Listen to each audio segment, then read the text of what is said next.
We're in Chiloi, and we're up to Part Gimel, page 222 in English, and in the Hebrew we're up to page Kuf Yotet.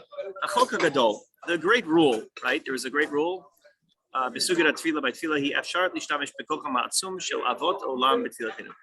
that we can use what's called in Hebrew, in Israel, they call protexia. Because protexia means we have connections. We know someone. We have a guy, right? So we have many people. We have the avot. We have the imahot. We invoke the names of our great ancestors in our prayers. Those are the tefillos that are established based on our forefathers.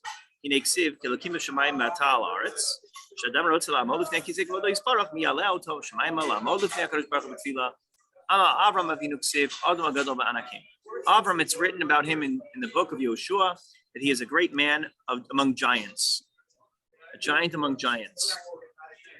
For the avot may be described as a ladder standing on the ground. Where's that expression from? Anyone know? A ladder was on the ground. Yaakov's dream. Sulam mutzav arza, Rosh Magish Shalayma. It's, by the way, an amazing mashal about what dreams are supposed to be. They are shooting for the heavens, shooting for the stars, but rooted in reality. You can dream and aspire and long, but you have to be rooted in reality, and you can't be stuck to the ground. You have to also be willing to look upward, look beyond. Anyway, so Avram Avinu and all of the great leaders before us, they were our ladder rooted to the ground and Magish Shalayma. And if we were to be lifted onto their shoulders, we can then reach the highest places in our accomplishments and tefillos. There is a Torah in the Chabad, I think the Balatanya, talks about how we essentially are riding the shoulders of those who came before us. So even though it looks like we can achieve all sorts of wonderful things that they can never achieve, think about the industrial revolution, think about the high-tech revolution. The things we can do are incredible and something that Rashi couldn't fathom. Rashi does not have access to the books that we have access to. So why are we not greater than he is in our knowledge? That's because he built the foundation and we're standing on his shoulders. So it looks like we're a lot higher up, right? Look how tall I am, but we're not really that high. So that's the idea, is that when we daven, we are hinging our tefillos on those who came before us, the great ones before us. I was thinking, even if it's your parents, by the way, grandparents, their tefillos, their prayers, their dreams are manifested in our lives when things are easier to us because someone helped us along the way to get us to the position we are in. Right? And even generationally, it's not just that someone gave me an opportunity, a job interview and whatnot. It's that generationally, we're very lucky to be where we are. Right? From a spiritual, from a physical standpoint, comfort standpoint, financial standpoint, from a moral standpoint, right? I always say that even though there's always a backlash of all this awokeness we're seeing now in terms of combating hatred and combating racism, combating opportunities, all this stuff. It's all coming from the very holiest place. As Rav Kook would say, because what's happening is we're coming to a much more moral place. So we're scrutinizing now things that once upon a time didn't matter. What was considered banter in an office place is now unacceptable.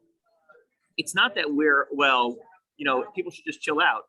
Come on, allow someone to hit on a woman in an office space. No, absolutely not. That was never proper. It's just that we didn't pay attention to it because we were still, right? We were on a level that we couldn't get there yet. So here's the whole question: is do we go back and say, well, that's always the question, right? Do we go back and criticize but we are on a level spiritually more advanced than the Avos? That's only because we're standing on their shoulders. So it has to be a Karas HaTov. So when you see in the Torah stories of David HaMelech and his wars, his conquests, and his mistakes, and they're so profound and so impossible to understand how someone or Shaul can go kill a bunch of Kohanim. How is it possible? So are we better than Shaul? Well, not really, but we are on his shoulders, right? So the moral development and the development of society and development where we are is greater. And that's I think that's my perspective. No one says this. This is my, you can take it or leave it. You can't say we're better than him when he killed all these people. Shaul had 5 sins in his life. 5 sins. Right? That's it. And that's what the Gemara says. Gemara says he sinned 5 times. We name our kid Shaul, right? Well, you have to determine whether people after 120 will name Sha'anan. We don't know. But I know that people name Shaul forever. That I know. But I think one thing that I'm very conscious of it when I was doing social media, always an issue that you can't say, like sit here today and say, but they did, you're better than them because they did X, Y, Z. The fact is they lived in a totally different environment in a different time with a different well, the values were different also. And values were different and interactions between people were different. So, and you can't but objectively, we would say that persecuting other people, right, assaulting other people, cheating, lying, all that stuff is wrong. Like there's no way to justify it. But I think what we have to do is have to say, look, we're part of a growth. Is not just a human one generational experience. Growth is an intergenerational experience, and there's a long chain. And when we look at now, it happens to be that the Avot, Moshe Rabbeinu, these people were absolutely perfect, right? I mean, David's like on the next notch, but these people are absolutely perfect in all of their ways. So even when in their slight bickering, it's nothing. It has an explanation behind it. So when we talk about us riding their shoulders, understand that we have that zechus, we have that merit. So that's not just true in terms of moral development and physical development, financial development. It's true when it comes to and societal development. It's true when it comes to spiritual development and tefillah. Tefillah hinges on the shoulders of those who came before us. So what do we say? We start Shemon Esrei. Okay, Abraham, okay, Yitzchak, okay, Yaakov. Why am I invoking other people in my prayer? What does that do with me? Right? Abraham have to deal with my work and my children, and Abraham has to deal with the internet, and Abraham has to deal with the stock market, and Abraham has to deal with didn't make sense. None of this. But my tefillos are riding on those tefillos. Those tefillos included mine. So let's see. Avram tikin tefillah shachar, Yitzchak tikin mincha, and Yaakov tikin tefillah arvis. The Gemara Brachos tells us that Avram founded Shachris, Yitzchak founded Mincha, and Yaakov founded tefillah arvis. Now the other Gemara says that tefillos were established parallel to the sacrifices. So early in the morning we had the Tamid Shel Shachris. The carbon tamid was brought in the morning, and the tamid shel ben Arbayim was the carbon brought before, like mincha time. And then the third carbon is when the carbonos are burning. That's Mariv. That's while it's on the altar, right, at night. That's the voluntary one, which became obligatory because people took it on. But those tefillos are parallel to carbonos. Those tefillos are also parallel to the avot. Each of them established a different prayer. Kasher mitpalel adam mitfilat shachris. When you daven shachris, we work with the help of Avram, and the strength of the forefathers elevates us and our tefillos to stand before God. Now, when later versions of tefillah were developed and expanded upon by the men of the Great Assembly, who wrote most of the Siddur, Hello, Siddur Tefillah, no Rosh B'yadenu, this glorious book that we have in front of us called the Siddur, the Order. It was already established in us, a soul of living life. 120 elders, and some prophets. They established our prayers. So we know that Pirkei Avos tells us that who was one of the Anshe Knesset Hagadola, Shimon HaTzadik. He was the last one. If you go in Pirkei Avos, right? Shimon HaTzadik was the last one of the Anshe Knesset Hagadola. He was a high priest. We know that Mordechai was one of the Anshe Knesset Hagadola. We know one or two others. That's it. There are many. We only know a few of their names. Okay, second. The Rambam lists a few of them off. I don't know. We don't know all their names. But anyway, they really wrote the Siddur. Like the Siddur is what it is because of them, but founded on the basis, the idea that Avram Yitzchak Yaakov founded Tfilos initially. Now, Moshe Bezeh, La'adam Azorek Kador Barzel, Al Choma B'tzura Tefila. Let's say you throw a metal ball, an iron ball against a wall in the form of prayer. Is that what it says? Sounds like. All right. So you're launching a shot put, right? Right. Which apparently you have to twirl 2.5 times to throw most effectively. I found that out from watching the Olympics, my favorite sports in the world that I watch once every 4 years. Amazing. Anybody follow shot put lately? Anybody know what's happening in the shot put field these days? Right? Hurdles, what's going on in the hurdle world? Right. Right, yes. Yeah. That's the right form. Yes, we're all experts in this amazing sport, of course. I've noticed last night Steph Curry got the most 3-pointers of all time. Steph Curry got the new record of 3-pointers. So I noticed he has a couple of interesting Hebrew tattoos. One of them is a translation of Corinthians, which I didn't know was written in Hebrew, but it apparently was probably written in Hebrew originally. Corinthians, which is part of the New Testament. And the other one is, you'll have to Google for yourself, but it's his name, but they messed it up, and it's unfortunate. It's unfortunate. I don't know. I don't know. It's not messed up. It's a way that you might spell it, but if you know the word in Hebrew, it's not a nice word. Okay. Mashal Bazeh. We have a parable of this. La'adam Azorek Kador Barzel. Person throws a metal ball to knock the wall down. For sure, one has to have real strength to knock down a wall. But if the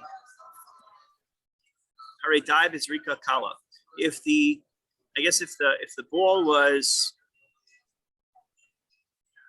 exploded, if the ball is like a bullet, or it has dynamite inside of it, right? All right, this Rika Kala, a little light throw would be enough. As far as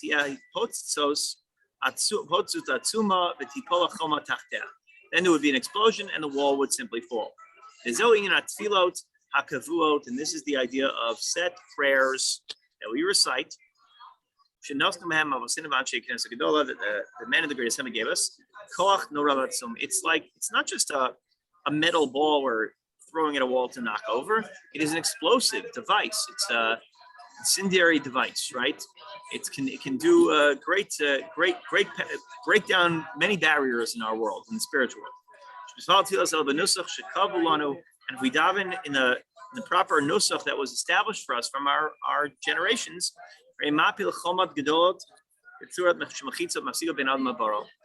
all the walls between us and God.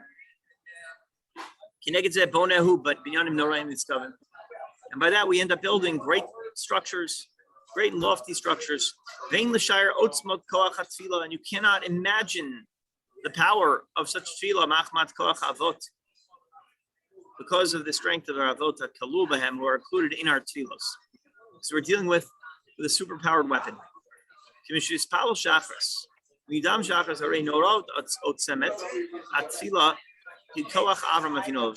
Shachris, we're channeling Avram, we're channeling Chesed in our day. Think about that for a minute, by the way. Start your day, what do you want to channel? I know I start my day usually by kvetching about something that's hurting me.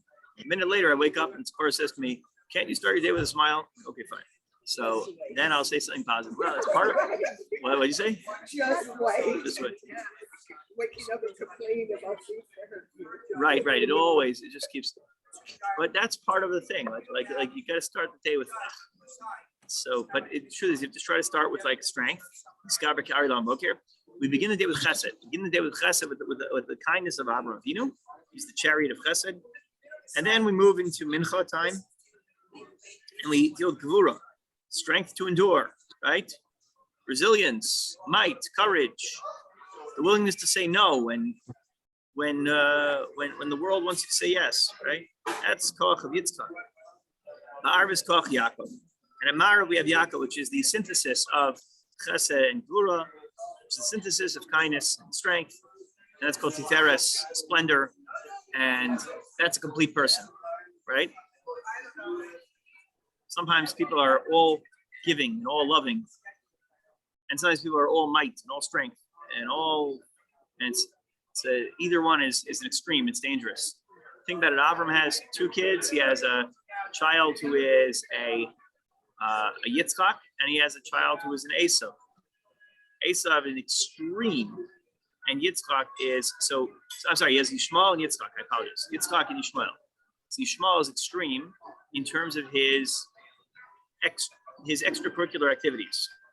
Yitzchak is known as a mitzachik, but the one who the Torah describes as really being mitzachik with the wrong kind of people is Yishmael. Right? Yishmael's running around with many friends, and that's chesed unbalanced. If you're a very kind person and it's unbalanced, it leads you down a path of abusive chesed, of licentious behavior. And then Yitzchak, who's the man of Gvura, right? He's the one who was willing to do the Akedah, to stretch out his neck. So the Akedah challenged Avram to go against his natural tendencies. Yitzchak's a man of Gvura. So Yitzchak's Gvura goes unchecked in the form of Esav, his son. He has Yaakov and Esav. And Esav is too mighty, too powerful, and he's killing people. Too much Gvura is bloodshed. It's the opposite direction. And the balance of that is Yaakov, right? Yaakov's always careful not to pull the sword out, Hashem, right? But he's also willing to fight when he has to fight. It's an amalgam of those two. So that's the balance. That's Yaakov. So by the time we get to Marav, we are complete people in our prayers. We hopefully have handled kindness and strength, and we've learned to compromise between those extremes in our world. Otzemes neras, atzilos hein lamaila maila koach mitpala be'ercho. That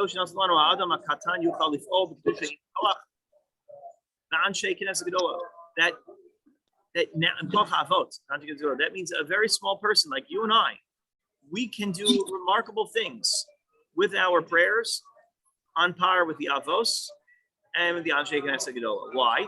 Because we are channeling their prayers. We're riding their coattails. I share my favorite. It's a very sad story. It's a powerful story. Is in the opening story in Yafa Eliach's Hasidic Tales of the Holocaust. So, the story. Are you familiar with the book Hasidic Tales of the Holocaust? Yafa Eliach. So her son-in-law was my Rebbe in YU, Rosenzweig. She's one of the greatest Holocaust historians of our time. Yafa Eliach wrote a number of books. And one of them is basically, it's not just stories, they're actually research tales, and it's about faith and history combined, and suffering and faith, and emunah and resilience. So the opening story, and many of the stories, are about interviews that took place with Rabbi Yisrael, the Bluzhever Rebbe, Bluzhev, BL, right? So the Bluzhever Rebbe was in the road camp known as Janoshka, JNOWSKA, Janoshka. And it was a very brutal camp. One of these, you don't hear it because we hear the big ones, but Janoshka is a brutal, horrible place, hell on earth. And they were one of the games, they would play these games. One of the games was they made them dig a giant pit, and then it was an impossible jump, and they made everyone, basically they would have to then jump over the pit, right? Strip down and jump over the pit. If you make it over, you live another day. If you land in the pit, they shoot you on the spot. That was the game. So there they are, they're lined up. And the Bluzhever Rebbe, Rabbi Yisrael Spira, sees an old student of his, who I guess left his faith behind, and who could blame him? And he saw him and he said, "Oh, Rebbe, it's you." And he said to him, "Yes, I remember you." And they were talking, and he said to him over the course of the conversation, he says, "I'm scared." He says, "Well, you don't have to be scared. Our time is to jump. Our task is to jump, and we jump. And we make it over, then we'll make it over. And if we don't, then our life will end, and we'll be in the world of truth a few moments later. So there's nothing to be scared about." So the Bluzhever Rebbe jumps, says, "Our time has come," and he leaps, and as if he leapt in the air, and he floated midair, and he made it to the other side of the pit. And it felt as if he was hovering over it.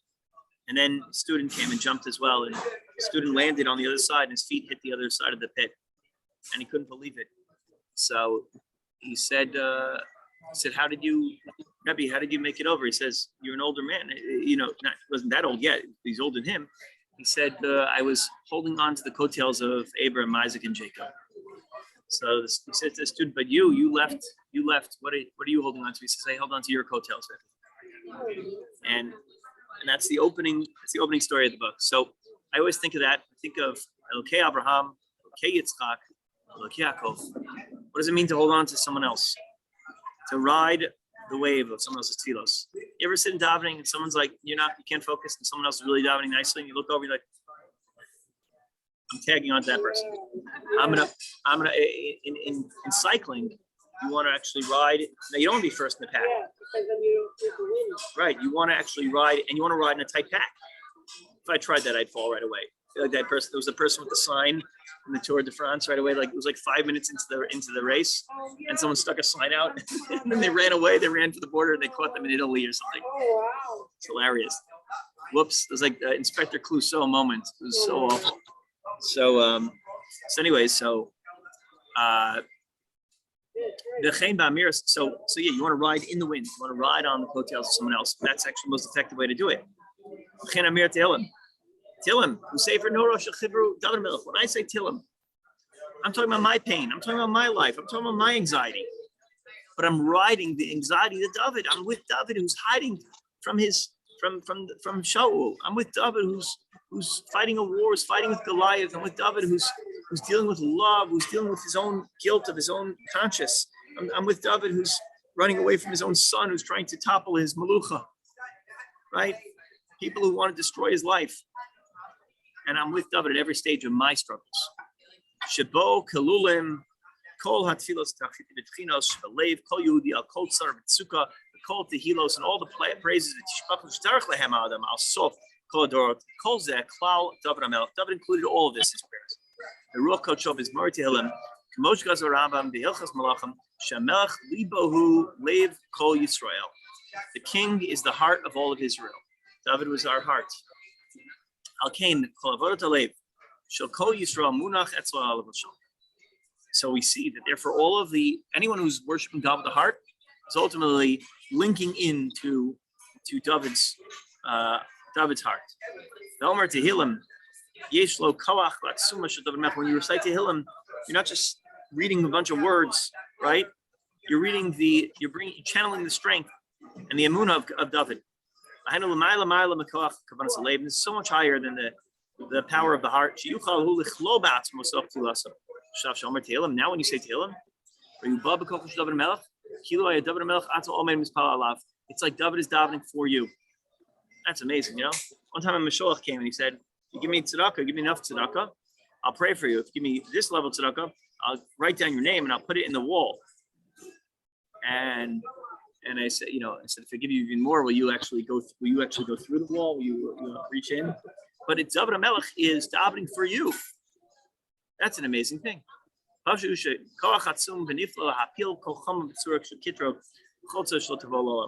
better way to topple your enemies, to avoid destruction in your life, to avoid problems, is to know that you have a ringer who's going to fight this war for you. Which is ironic because when David was first, when no one would take on Goliath, it was David, this little ruddy kid who's shorter than everyone else and without armor and without weapons, said, "I'll take him on." So that's the person I want in my corner, right? Fights like a pit bull.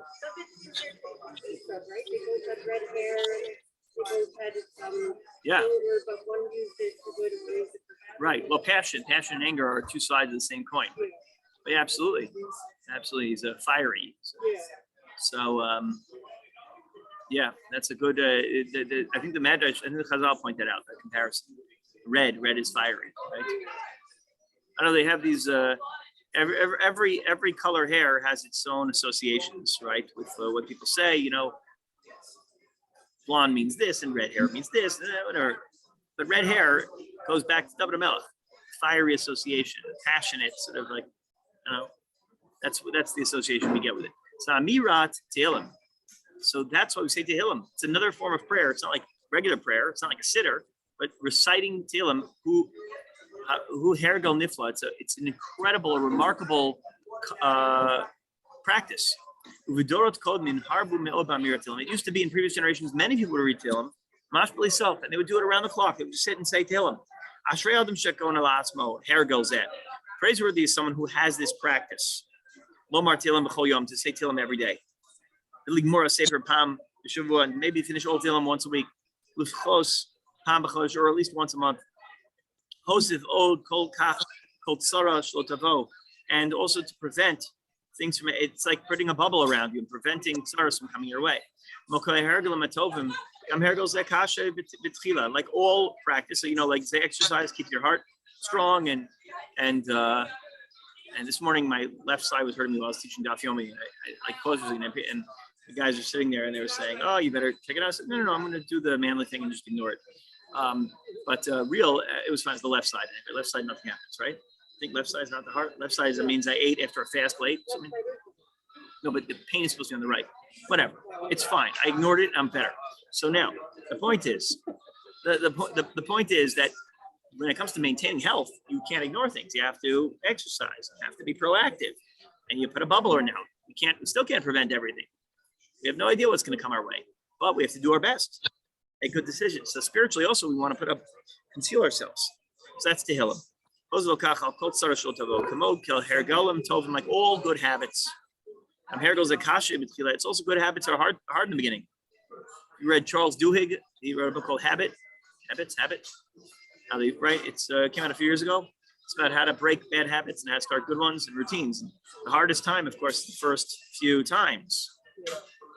That's why when we start saying the same Talamat Levracha, the rabbis point out that you should say it 101 times.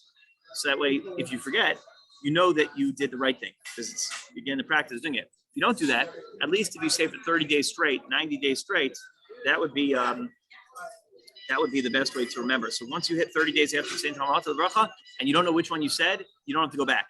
But before that, if you don't know which one you said, you have to go back because your habits are right. So habits are difficult in the beginning, right? You have to break your teeth on them. Muscles are not prepared to exercise, right? People, they run for the first time and they say they feel like they're dying. It's living. It's called finally feel alive because you're coughing up the death that was in you from lethargy and laziness and bad midos and horrible habits of just doing nothing, and you start moving, and that's great.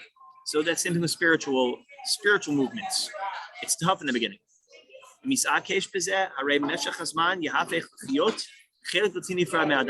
if you can succeed in this, and you could be akshan, a stubborn person, and continue a good habit, you're going to excel beyond other people. I think I'm translating correctly.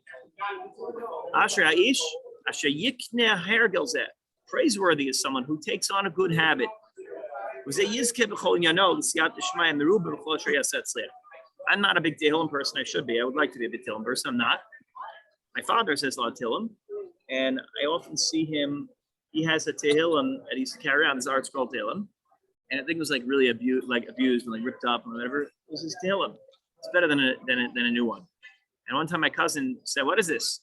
And he looked at it. He's like, "Why is this book all beat up? He's thinking we should bury it and buy him a new one." And he knocked it over accidentally, and it opened up, and there were like the pages are like they were like writing on it, and they were like hard, like they were wrinkled, like they were tear drenched. Like, and I saw that, I was blown away. I said, "This is my father's Tehillim," and I realized that's my Tehillim. That's my success. It's because parents and people, grandparents, they're davening for you. You're channeling that. That's exactly what we're talking about here. Okay. So now you'll do Os Dalet. Okay, we have some time. Any questions? We're going. Yes. It's kind of related. Are you allowed to say Tehillim before you say your whatever it is you're supposed to do? We could say Tehillim in the middle of the night. The Tikkun Chatzos is one of them we say midnight, say before Birchas HaTorah. Yeah. If you wake up in the morning, after you sleep, the best thing is to recite Birchas HaTorah, say brachos, and then say Tehillim. Because it's Shem Hashem. Right? If you wake up in the morning, you have to first wash, and it's not like Modani. But if you're in the middle of the night, you can say in the middle of the night, you're continuing from the previous Birchas Torah from the day before it. But there's no time for Tehillim. It can be said all the time.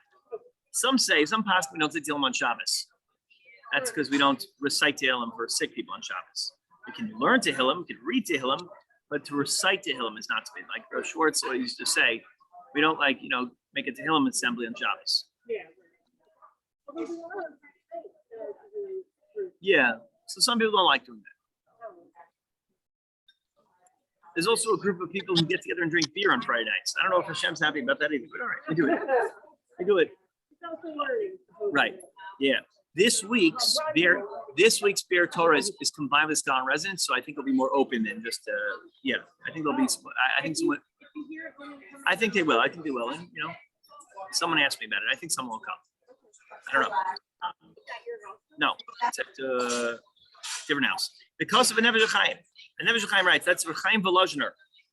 Panemius Omek Kavanas Anshe Knesset Gedola, the inner workings of the men of the Great Assembly, Mitakne Tefila, the ones who organized the prayer, Shayu Kuf, Kaf, Sekanim, 120 elders, Nehem Kamanavim, some prophets, Chol Mevin Yavin, anyone who understands knows, as they say today, if you know, you know. That's the expression today. Mevin Yavin, if you know, you know. Telo Isi Anash Al Yabashta Sheyuchal Atakin Tikun Nifla Venora Kaseh L'Chlov L'Ginoz Matbet Tefila Kavua. It's a little Aramaic here. There's no one who could compose such a noble, such a majestic composition in any nusach.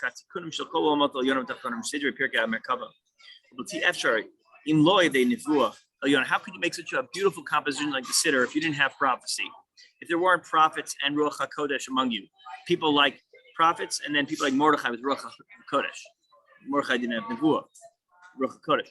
Shofi Aleim, Ofa Atzuma, based Tukun Matea, who were inspired when they wrote the form of the Siddur.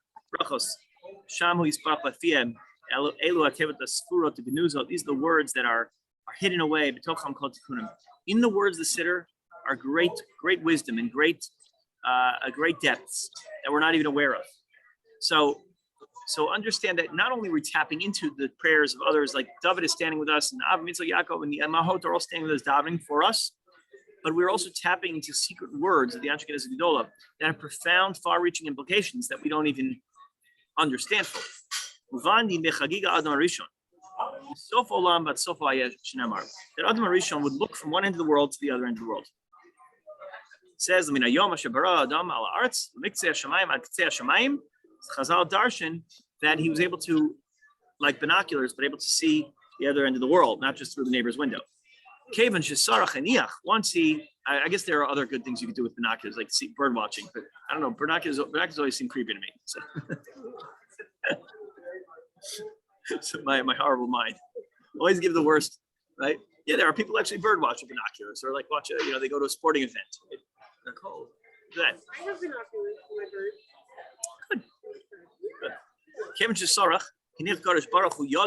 So when man soured, went off the derech, when Adam messed up, Hashem put his hand on him, umiyato, and minimized and limited his scope of vision. In other words, we used to have vision straight across the other world. Now I'm like this. What's that? Like I can't even see. Now I'm like squinting to look at my phone. But that's goes to show you, like, physically we're deficient, but spiritually we used to be able to see around the other world. The seer of Lublin, it's called the Chozim of Lublin, was blind. He was able to see from one end of the world to the other. So Miyatoshin Emar Tashit like Kapacha. Vine lo amru chazal shekadosh baruch hu lo kach v'salak me'adam harishon rov kamato. It's not like God removed his height. Rather, God minimized him. I know shenidchas kol ma shaya kodem misof olam vatzovo letoch komato aktana shel adam. Kol hekef hanora shaya bo kodem nimsach chad hametzios gam achshav. Oh, it sounds like nidchas koma shaya kodem misof olam vatzovo letoch. Oh, so now it's not that God cut off his vision, but God condensed everything really small. So it's interesting. The world is expanding, right? Einstein's theory of relativity. It's getting bigger and bigger and bigger. And because of that, days are shorter. They used to be much longer in the 6 days of creation. Read Gerald Schroeder's Genesis and the Big Bang. Explain how really Big Bang fits within the Torah's scope, and the Ramban as well, Torah, perfectly. So all science meets Torah. It's not a contradiction. Number two is that while the world's expanding, time relative to us is going much quicker. So these large group, millions of years, are now taking place over the course of a day. And what that means for us is information that was once that took up libraries worth of space fits on a thumb drive, right? It also means that people are really small-minded. So like if they get to Kiddush and there's no challah left, like, what? I don't understand. I was just finishing my davening. Chazan took too long, too short, too quick, and I didn't get to finish my Shemona Esrei. And now this, and I'm punished. I don't even get a challenge. So yeah, we're also small-minded. But expansive mind means you could see a lot in a very small space. So God condensed the world into Adam's physical human confines. But it's still here. The expanse of the universe that was once stretched over millions of years and hundreds of millions of light years away is now right here under your feet. It's a very, it's a high level concept, and I'm giving you only what I think it means, which is on a physical level, things, time is quicker, our awareness of space is more immediate. So you might think, well, I can't see into France from here, right? But that's not true, right? Like I have a whole world right where I am now, right? So, and here I can turn on the phone and see into France, right? Look at the camera. But so okay, so let's get there. So so what Hashem did was made Adam smaller and more condensed. There's less air holes in it, right? It's like a piece of matzah. It's like this big, but it takes you 10 times as long to eat. It's all, everything's there. Uvemes, and to bring out of the body. Uvemes shegam achshav mitziuso amitit shel adam hi min haaretz v'ad hashamayim misof ha'olam v'ad sofo. And the truth, mitzius, of man from here until the Shemayim and the end of the world, rak shenitztamtso mikoch chet. So what happened is sin made us have a more limited perspective, but that expansive reality of the universe is still there. We just don't notice because it's right there under your nose. The treasure that you thought you had to, that was some exotic world, is really here. So people always think that they're going to find something great if they only go somewhere else. The grass is always greener. Reality, it's not. But it's harder to see because it's so minimized. Like I could show you a giant library with 800,000 books, or I could show you my thumb drive, which has 800,000 books. But you can't understand that on that thumb drive is 800,000 books and what that means in terms of the years and the wisdom and the schooling and the world history that unfolded those books to be produced. It's just a thumb drive. It's a piece of plastic that's made of Silicon Valley. The world is folded under my feet.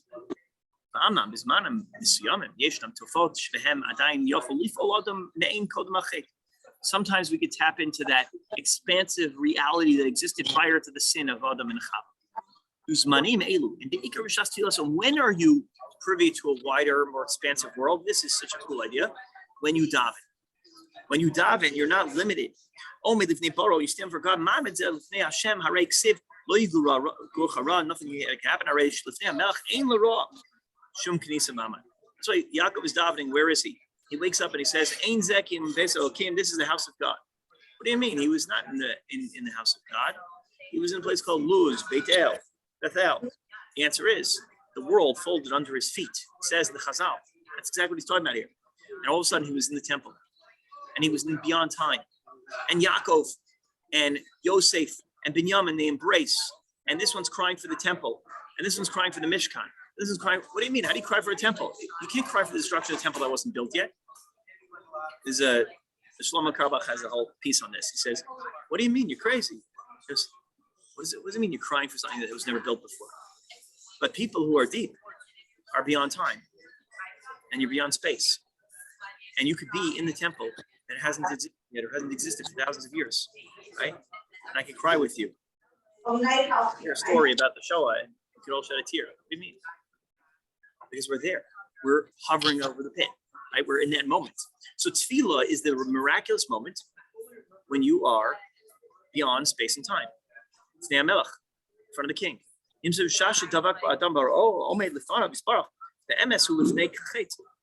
We're actually Adam before sin. We are going back into paradise before they took from the tree, before anything wrong happened.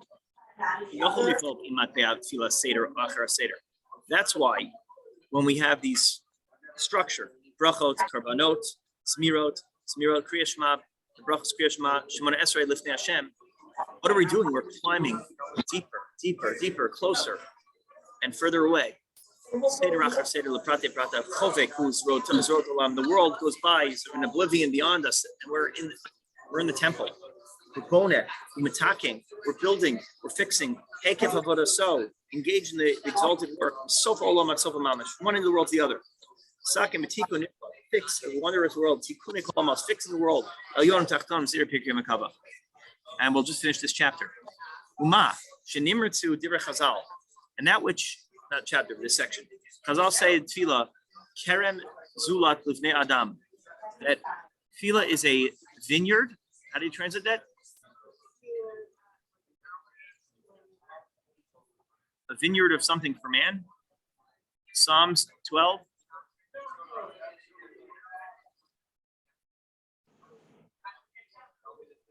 An orchard. Yeah.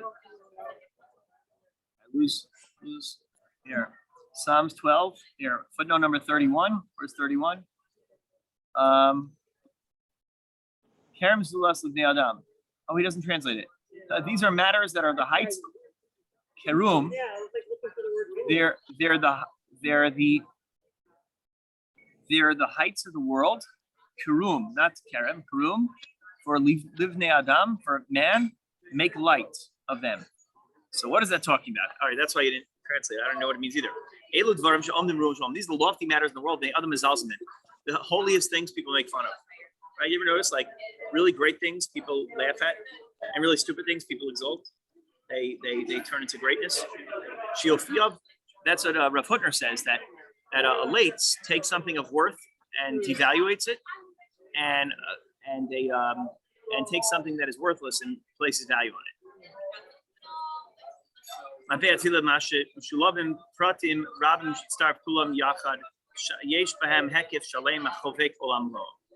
Adam is also if you don't pay attention to how great something is, like tefillah, like prayer. So you joke, you talk in tefillah, you walk out and you have a kiddush club. You cut out this prayer, you skip this one, you skip tachanun, you do this, right? That's all a joke. It's all a joke. It's not important because I'm rushed. He wrote, this part is more important. This part is less important. I can talk during this part. I can't. I lengthen this. I shorten this. I've lost the beauty of prayer. Tokva, form is gone. Its surroundings, its whole essence is diminished. If you believe what the rabbi said, who established this glorious prayer, and you have time prayer to offer a sacrifice to God. Tefillah shalema, tamia. It's a perfect, wholesome prayer. Without any blemish, chisaron, without any lacking, evarim. Like a korban not missing a limb is not kosher. Your prayer is not missing anything. And will elevate to God to His ratzon, like the fires and the pleasant aromas sent up in the temple. With that, we will stop. And we'll continue next week.